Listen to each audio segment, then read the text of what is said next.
Who is giving you instructions today? Think about it for a moment. Are you making your decisions because God is leading you? Or are you being controlled by fear, anxiety, pressure from other people, the desire to fit in, or the fear of what people might say if you fail? Many of us wake up every day taking orders from fear without even realizing it. Fear tells us not to start the business.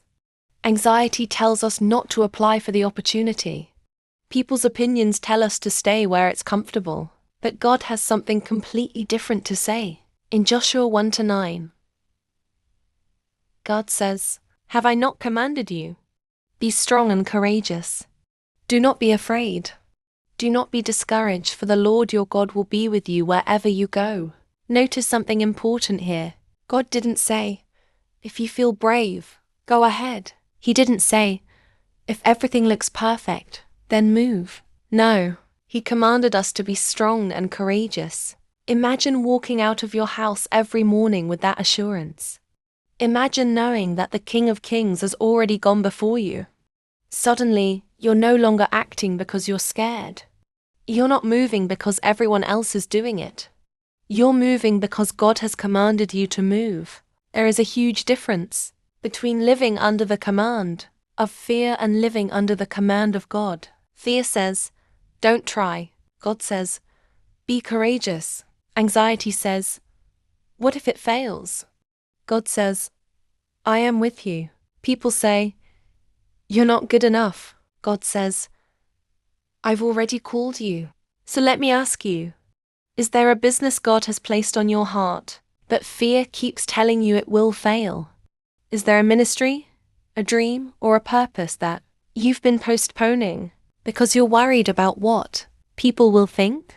Is there something God has asked you to do, but discouragement has kept you from taking the first step? Today, God is reminding you of His promise. Do not be afraid. Do not be discouraged. I am with you. Think about who is speaking.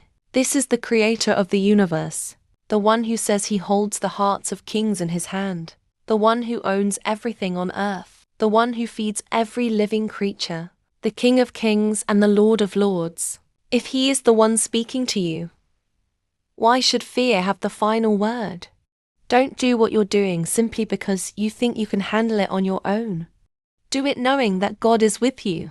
And if God has called you, don't let fear convince you to stop. Remember Gideon. When God found Gideon, he was hiding. Gideon saw himself as weak, afraid, and insignificant. But God called him a mighty warrior. Why? Because God wasn't looking at Gideon's present condition. He was looking at Gideon's future. God already knew how the story would end. That's why He encouraged Gideon before the victory ever happened. In the same way, God knows the end of your story. He is not guessing. He is not hoping things work out. He already sees what you cannot see. That's why He tells you not to be afraid. The psalmist reminds us that our future is in God's hands. What greater security could we have than knowing that our future belongs to the one who created the universe? He will not abandon you. He will not forsake you. He will not lead you into shame. If He has called you to do something, He already knows the outcome. So today, stop taking orders from fear. Stop letting anxiety make your decisions. Stop allowing people's opinions to determine your future. Instead, walk in obedience to God. Go and serve the people He has called you to serve. Start what He has placed in your heart. Take that step of faith. Do it knowing that God is with you every step of the way. Walk with courage. Walk with confidence. Walk with determination. Because the God who called you is faithful, and He will never leave you nor forsake you. So today, choose whose command you will follow. The command of fear, or the command of God. God has already spoken. Be strong and courageous. Do not be afraid, for I am with you wherever you go. May that truth give you the courage to take the next step today.